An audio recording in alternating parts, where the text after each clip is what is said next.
Good morning and welcome to the Morning Express on Mainland 98.3 FM. The sound of Lagos is a 5-hour period that constitutes different shows, entertaining and informative conversations regarding the state of the nation, news analysis. We have conversations about the real estate sector, and of course we open a platform where the public can interact with us here on a radio. 5 a.m. all the way to 11 a.m. you have the Morning Express, and we are going to go through that period together with different segments, like I said before, taking care of the specific needs of our listeners on radio. My name is Sage Babalola. You're listening to Mainland 98.3 FM, the sound of Lagos. Thank you so much for going along with us. It's a few days into January. It's been very controversial. A lot of contentious issues have come up, and we have, of course, stayed on top of the situations, provided you with the news, and of course employed the services of experts who have given you deeper insight into these matters, so that when you're coming up with your own opinion,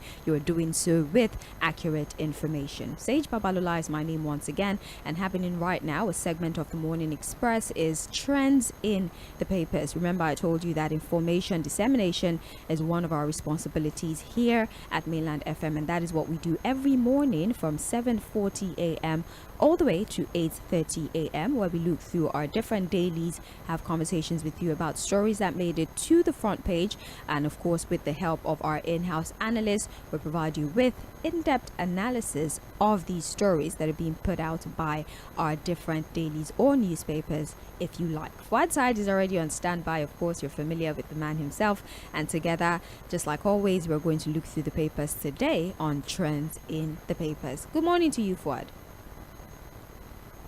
Hello? Hello? All right then, we're going to get Fuad back on the line. I do have with me the Guardian newspaper, I have the Nation, and I have the Punch newspaper. We're going to open conversations with the Punch newspaper, and of course, you guessed right, the top story across all of our different dailies today happens to be the same: the need for accountability in governance, especially with our ministry, departments and agencies, with the spotlight on the Ministry for Humanitarian Affairs and Poverty Alleviation. Let's try to get Fuad back on the line as we review these headlines. 0913-6410 is how you call us when we finally open the phone lines, but for now we're just going to give out the stories. When it's time to take submissions, I will open the phone lines. Fuad, are you here with us now? Hello? Oh, it's quite unfortunate. I apologize for this issue. It will be resolved before you know it. All right, let's look through the Guardian newspaper. We have a lengthy conversation to have, which is why I really need Fuad to be on the line so that we can have a deep conversation about this. But whilst we're fixing this, let's get straight into conversations. We have here EFCC quizzes embattled Edu, others as anti-graft uproar heightened. I'm taking this from the Guardian newspaper. Hello, Fuad. Hello? Okay. We have here, like I said before, EFCC quizzes embattled Edu, others as anti-graft uproar continues. We have riders to this story. Nigerians hail suspension as security aides stop Edu from meeting Tinubu. We cannot question Tinubu, his action consistent with law, says Uzodimma. We also have here, I am not a signatory to company linked with Edu, says Interior Minister. Now let's look at the story in itself. We have here, following growing outcry over her financial dealings, the Economic and Financial Crimes Commission, EFCC, has yesterday invited the embattled Minister of Humanitarian Affairs and Poverty Alleviation, Dr. Betta Edu, for questioning. Now, President Bola Tinubu had earlier authorized her suspension from office and further directed the EFCC to conduct a thorough investigation into all aspects of financial transactions involving the ministry. Fuad, are you here now?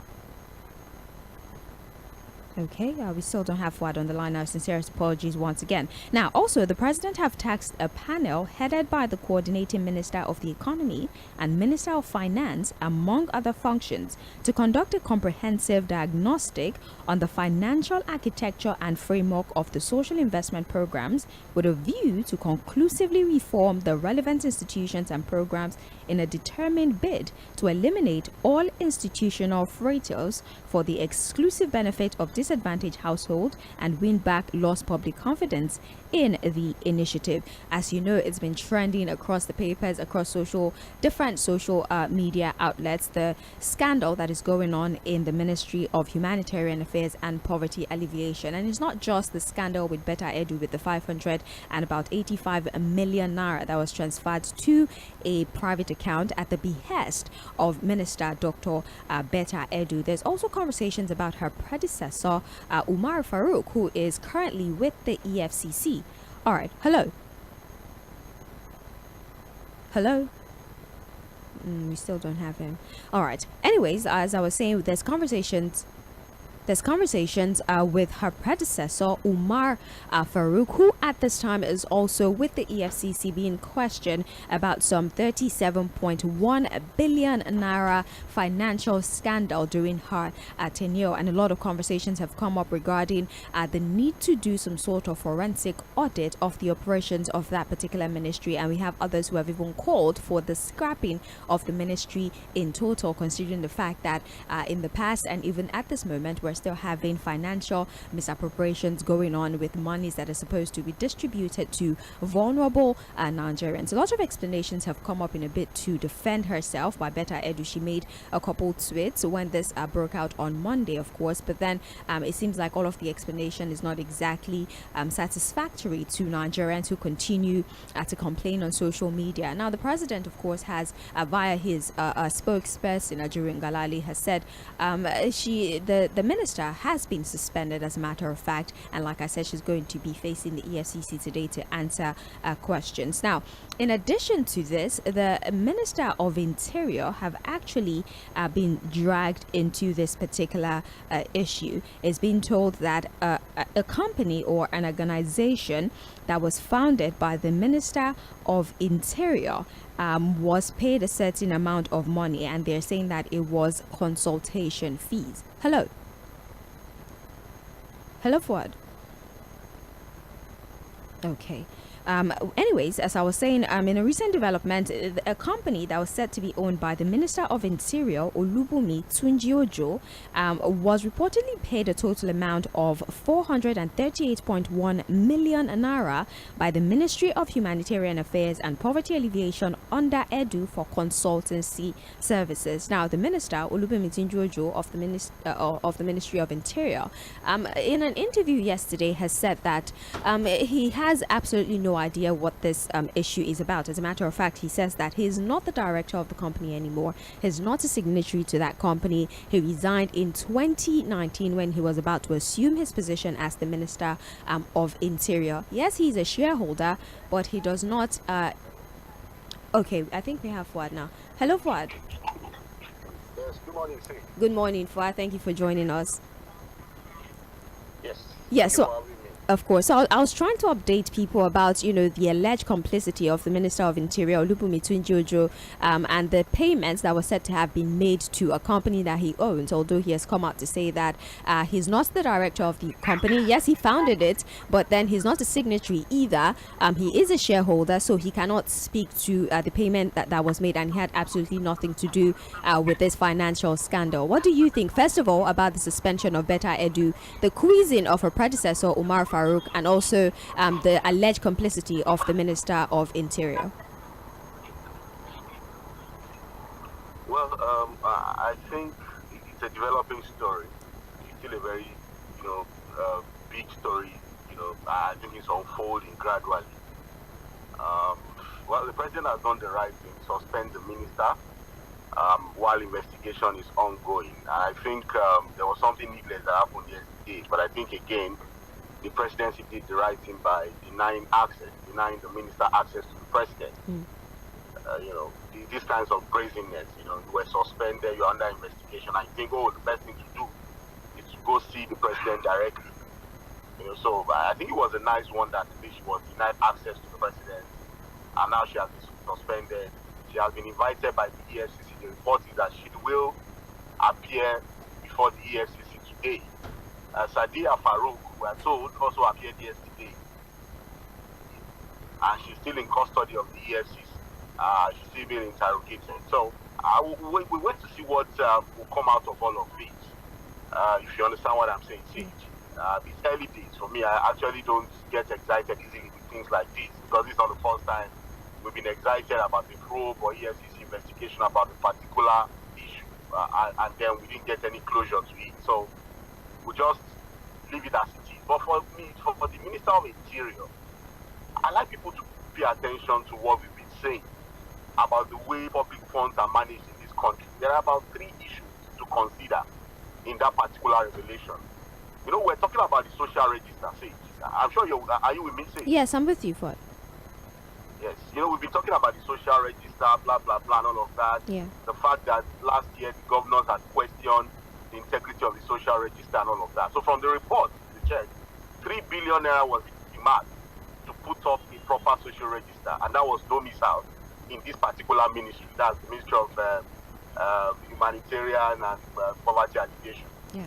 And the report we're getting is that about 400 and something million was paid to a particular company. And if you check what that payment is for, you understand why I'm saying that, look, people just use public funds anyhow. You know, I think about 200 and something million was paid to verify the social register. Yeah. What are you verifying? You don't understand what I'm saying. And I think about another 190 something million was also paid for another, both just to consult on this same social register. You are to share money to the vulnerable, and you are getting huge amounts of money, you know, to verify what precisely. It's not even a register that we're not even sure of how it came about. You understand what I'm saying? So, again, we're just saying that, look, it can't be at this time. Remember that this particular money that we're supposed to share for the vulnerable and poor Nigerians, we actually borrowed it. It's not as if these are monies are here. These are monies that would have to repay in form of loans or grants, call it whatever you want to call it. And when you begin to see appropriations, you know, or spendings in this manner, it gets you worried. Oh, you're spending almost 500 million naira to a company to verify the social register. Verify what? Even to appropriate 3 billion on the social register for me does not even make any sense. Because the social register is supposed to come at the local level. The local governments are supposed to be the closest to the people who can come up. We have 774 local governments. We can work with the local government to come up with the social register. Fuad. But we have always, yes. Apologies. Please give us a few minutes, okay? We'll be back on the line with you. Sincerely apologize. We'll be back. All right. Apologies. Please let's go on a brief break. When we come back, we'll continue the conversation with Fuad Said. This is still Trends in the Papers on Mainland 98.3 FM.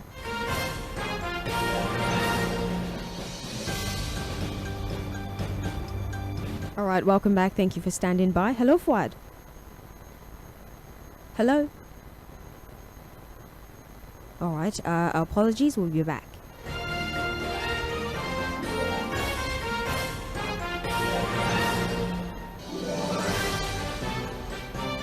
All right, it's still Trends in the Papers on Mainland 98.3 FM, the sound of Lagos. We're talking about the financial scandal involving the Minister of Humanitarian Affairs and Poverty Alleviation, Betta Edu, and the alleged complicity of the Minister of Interior, Olubunmi Tunji Ojo. Fuad, you were saying? So basically, again, of course, the Minister of Interior was on TV yesterday, and of course, he denied that said in 2019 he had resigned from that particular company, even though, of course, he still remains a shareholder. You know, what we're looking at here, say, is the issue of vested interest. Yeah. You understand what I'm saying? Why is it that when contracts, especially contracts with bogus, ridiculous, and questionable amounts are given out by government, you find that companies linked to people in government are the ones that get it at the end of the day. Even if you have resigned as a shareholder, if you understand what I'm sorry, as director of the company, but you are still a shareholder of the company. You understand what I'm saying? And what I'm looking at is, look, the reality is that, look, we have a lot of issues with systemic corruption within and out of government. And it's going to take a lot, really, for us to tame this monster called corruption in the system. Like I said, we're still waiting to see what the conclusion will be after investigation on Betta Edu, Sadiya Farouk, and the other ones, I mean, a particular the NSIAP, her name Hassan something. Sometimes you find it possible to keep up with his name. Yeah. But the reality is that we have a lot of problems with systemic corruption, because again, like I said, if you look at the thing linked to Tunji Ojo's company, what the payments are meant for. You know, and you know those are the easiest ways to even put out public funds, spend it anyhow. There's always something to consult for. You understand what I'm saying? We have different consultants doing nothing practically, and you have awards, huge amounts of money awarded to them on the social register. Or in a social register with 3 billion, and then you have to verify 200 and something million, another 100 and something million for another thing, all on the frame of consulting on the social register. So yes, Mr. Tujojo can come on TV to tell us whatever he's saying, but the reality is that there are questions about vested interest on this particular one. I must say that Mr. Tujojo is one of the bright spots of this particular government. He's done very well, at least so far so good. Done very well with the Ministry of Interior. At least the reforms we've seen with the immigration issue, passports, and all of that. But that still does not take away the fact that there are questions as to why a company is linked with this money.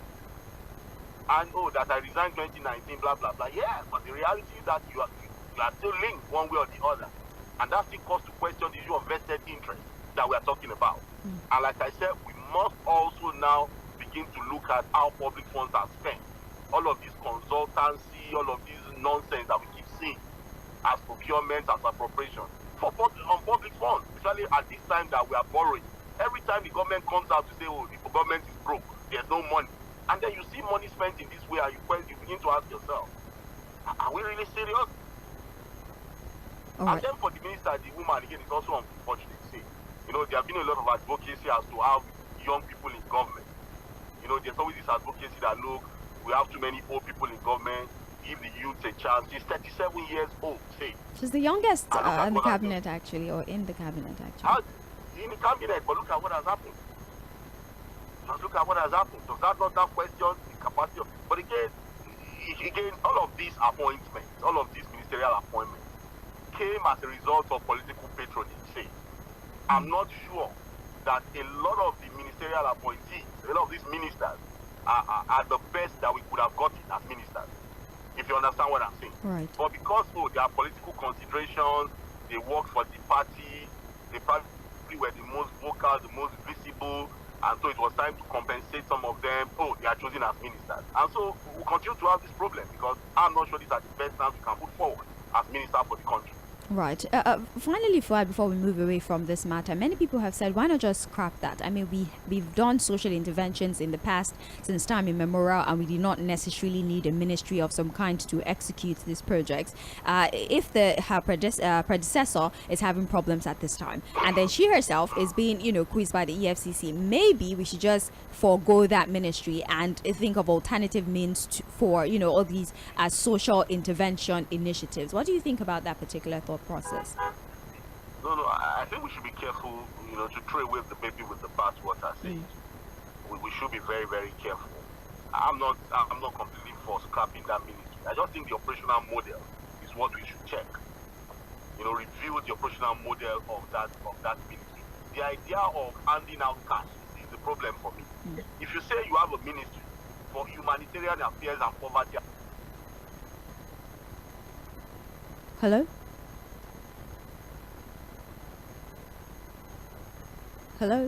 About immediate needs of the people. If you understand what I'm saying. Yes. It's about a sustainable way to get people out of poverty.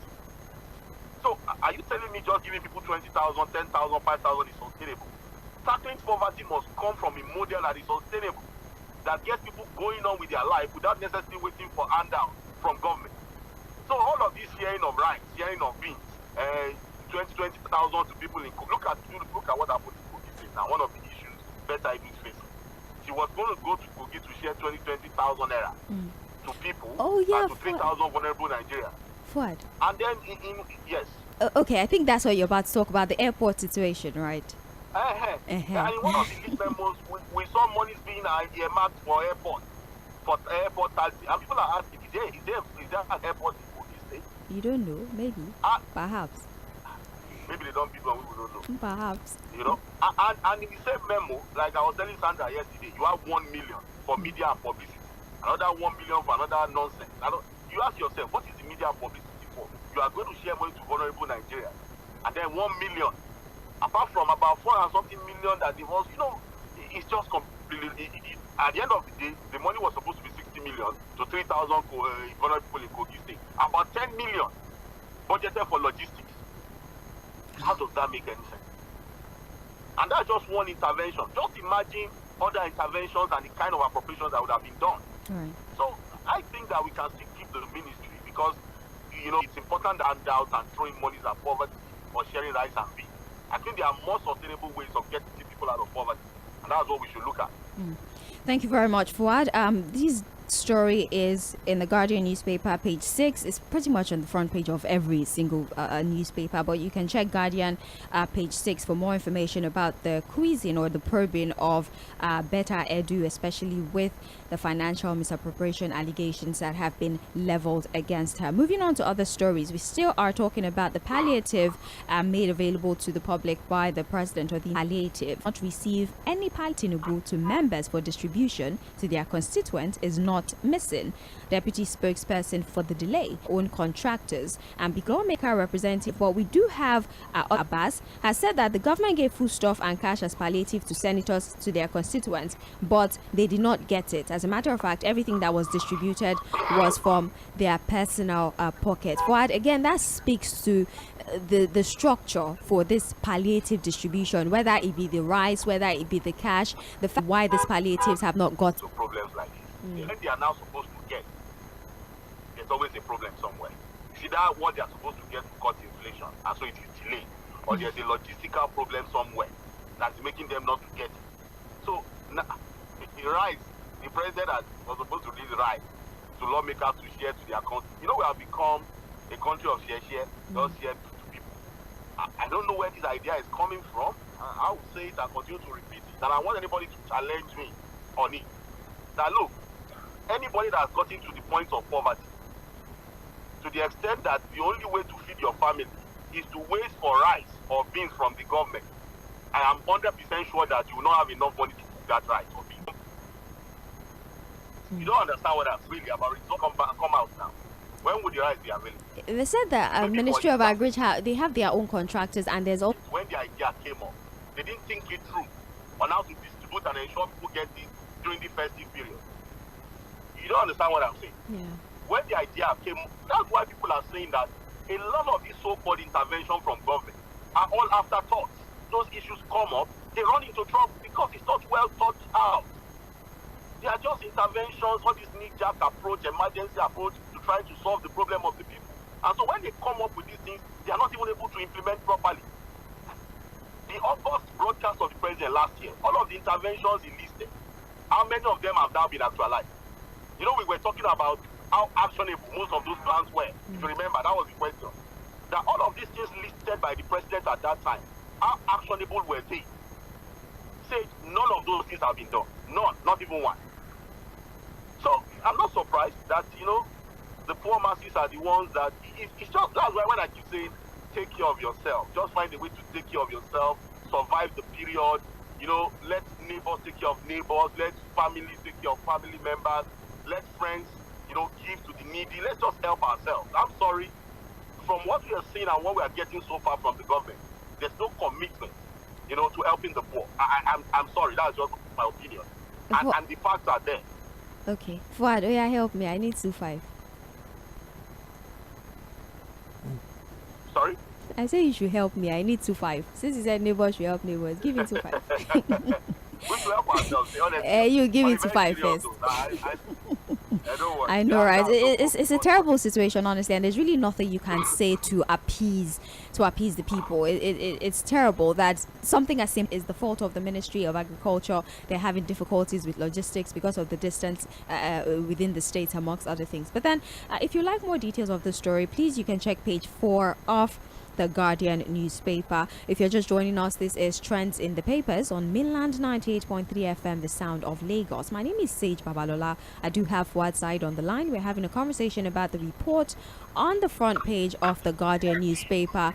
Do well to join us on social media as well. We're streaming live on Facebook and on YouTube, so you can join us via that streaming platform. You can watch us live in the studio. So go to Facebook, Mainland 98.3 FM, or you could check facebook.com/mainland 98.3 FM. But then if you just search mainland 98.3 FM, you definitely be connected to us on Facebook and also on YouTube. And do well to follow us on X as well at mainland FM. So we're back to the papers now. We're still looking at the Guardian newspaper. We have something here. Subscribers suffer service disruption, over 70 billion naira interconnect debt. Subscribers suffer service disruption, over 70 billion interconnect debt. Riders to the story, MTN secures notification to disconnect 60 million Glo subscribers on January 8. And also, MTN owns over 50% of outstanding debt.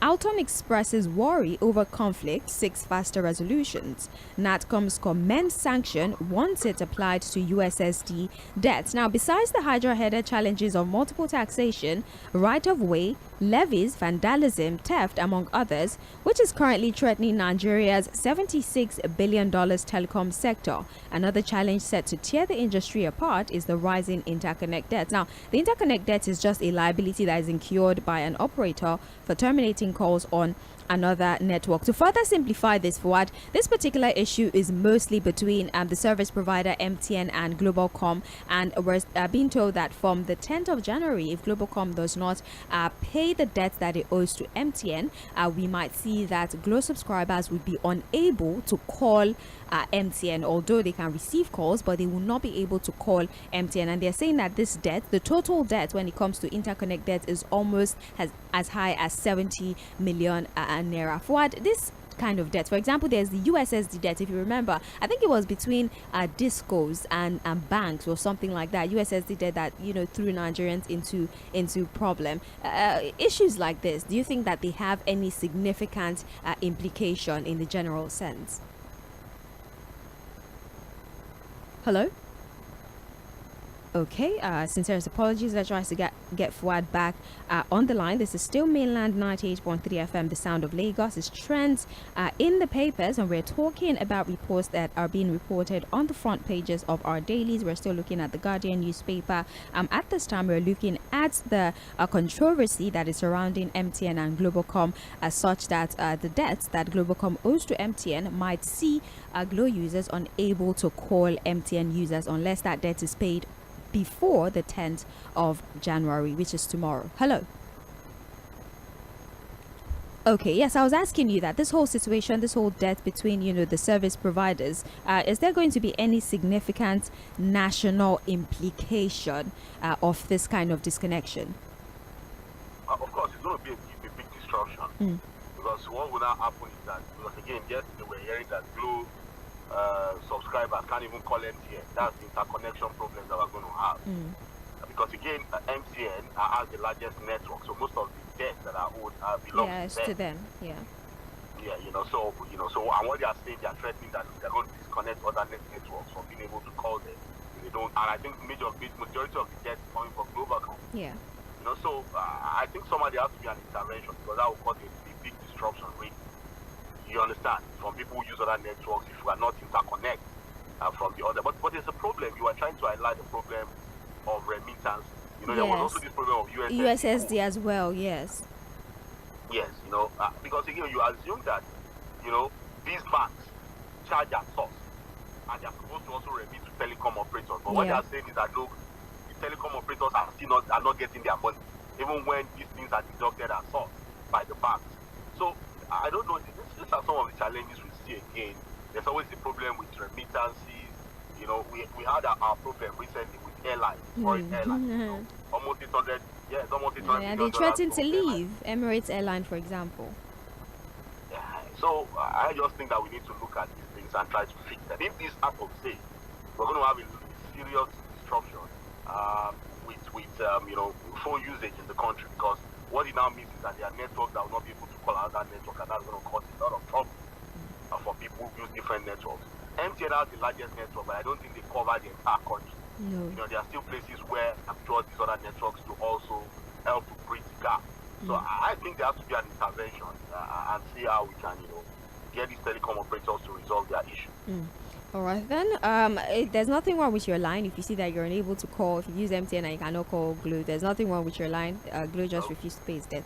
Anyways, you can get more information on page 6 of the Guardian newspaper. Now let's have a conversation on electricity. The Guardian is reporting that NERC cancels Disco's license over 110 billion naira debt, appoints sole administrator. We have here that the Nigeria Electricity Regulatory Commission has cancelled the license of Kaduna Electricity Distribution Company and appointed a sole administrator. This comes as Afrexim Bank seeks to recoup its investment of over $119 million in the utility. NERC, in the other signed by the chairman of the regulatory body, Garba Sanusi, sacked all the directors of DISCO led by Yusuf Yahaya and dissolved the board. And a new chief executive officer, Dr. Umar Abubakar Hashidu, was immediately appointed. And NERC has stated that in order that Kaduna DISCO has consistently failed to meet its obligations and persistently contravened market rules. So, Fuad, this is a situation that is peculiar to Kaduna State for now. NERC has dissolved DISCO in Kaduna State because they have been unable to meet their obligation. All of the board has been dissolved and a new chief executive officer has been appointed. The sole administrator has been appointed for now. Do you think that maybe we should replicate this on a national level? Maybe withdraw the licenses of the discos or maybe even the Gencos. I know that's why I'm asking the question. Can we replicate that, because the privatization was supposed to save us and it clearly has not? It will not. It will not, because of the issue of vested interest. You understand? If you remember, the former president, President Muhammadu Buhari, said that most of the guys that got his license got it as a result of political patronage. They were not even prepared for the job.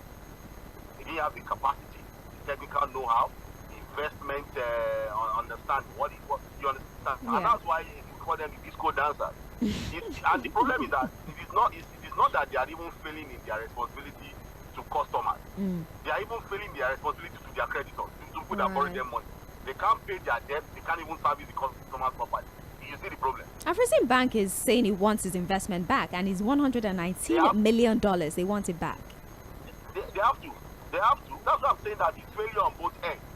They have the license. A lot of them, they did that at Ojuron. It does the greediness that comes with that politics. When an opportunity comes, they want to jump into it, even when they have no knowledge about something has happened, that we circumvent. That was what Buhari said, that most of the disco license owners are just faffing around, because it was just a result of political patronage. License means you know the kind of thing. And now they have the license, they can't even do anything with it. They can't even function properly. I look at this one now, the Kaduna own. They can't pay the people that borrow them money. I'm sure that the customers will suffer. And it's not just Kaduna, it's almost everywhere. Ibadan Electric, for example, people of Mowe, I'm sure Pazambo will testify to this one. People of Mowe, Ibapo, all of those areas, they are suffering seriously because they are not able to service them properly, and it's everywhere. You understand? So I don't know if NET has the power the way they've done now. I think the reasonable thing to do was to withdraw, maybe not all of them, but most of the disco, dancers. You get their licenses withdrawn, and then we can find people who can run those things properly. That is the problem again with vested interest, the corruption in the system that we are talking about. When people who don't deserve something get it as a result of being close to the corridors of power or political patronage, this is what you get. Fuad, please allow me to pick your brain just a little bit further. The discos and the Gencos, in defending themselves, and I'm talking now on a national level, I'm not speaking specifically to the Kaduna scenario, they are saying that it's the involvement of the TCN that is making their job difficult for them. Remember the unbundling, the TCN is still mostly being, operated by the government. And they're saying it's the involvement of the TCN that is making it look like they're inefficient. What do you think about that? No, again, that's left for us to really, sort out. Because again, we have said that, look, why do we have that chain still reserved for the government? Right. And that's where there's also a major problem with that middle end of that link. That's the transmission end of the link, from generation to transmission and then distribution. Yeah. We agree that that end of the line also has a lot of issues. That's where you have this grid collapsing. And then when it collapses, the discos have nothing to distribute. people. Yeah. But we've also seen situations where, GENCOs are able to generate enough. And then, of course, the transmission people say that, look, a lot of these schools don't have the right capacity to distribute effectively. Right. If you understand what I'm saying. Right. So they can give that excuse that it's the problem of the TCN. But we also know that the distribution companies are not even performing. Up till today, most people will tell you that, look, they are the ones that buy their transformers themselves. When your cable has issue, you have to fix it yourself. What is their customer service efficiency of the distribution company? How efficient are they in terms of their customer service? Response to customer needs and inquiries. Go to their office and understand what I'm saying. So it's still a whole lot of problems that we have to find a way to solve. And for me, if you ask me, this model is not working. I think we may have to unbundle it further, have the situations where we have smaller units, operate holistically, than having these three levels and then nothing is working. But again, it goes back to what we've been talking about. When people get what they do not deserve because they are close to the corridors of power, or they have links, or as a result of political patronage. President Buhari said he's the former president, and I'm sure he knows what he was saying when he said a lot of these disco licenses were gotten by people who don't deserve it. Well, more details on page 3 of the Guardian newspaper. Finally, for the Guardian newspaper, we have here, it is blackmail to discredit me ahead of polls. Ayédatiwa denies certificate forgery. We have writers to this. United States group condoles with Ondo over Akeredolu's debt. Tax Ayédatiwa on inclusive government. 6 level playing field for 2024 Cuba election, and group accuses governor of certificate forgery. Now, Ondo State Governor Lucky Ayédatiwa yesterday described the allegation of certificate forgery as a blackmail, said the credentials of his boss were in the public domain and they were duly submitted to the Independent National Electoral Commission (INEC) while running a joint ticket with his late boss Akeredolu. I'm quoting now, "Our attention has been drawn to the mischievous plans by some political actors to embark on fresh, unsubstantiated allegation against the governor of Ondo State, and after failing woefully with their attempts to paint the governor in bad light with stories around the death of the former governor, Oluwarotimi Akeredolu, this desperate element have resorted to blackmail." So Fuad, we're now seeing allegations of certificate forgery leveled against Lucky Ayédatiwa. Obviously, his table have immediately debunked this and said that it is an attempt by those who do not support his government to... Are you surprised? We talk Lucky Ayédatiwa also as cabinet member, managed as governor, getting rough to win the ticket of the APC, initially sworn in as governor, whether that's the APC, knowing what had happened with that position, and that is the situation. You understand what I'm saying? Right. But there aren't a lot of stories. Nigeria National Petroleum Company Limited, it's today, and we have his face plastered across all the papers, and there are barely two stories. All the papers. I'm serious. Like there's barely any story to analyze because his face is good money for the papers. spread across the papers. But beyond all of that,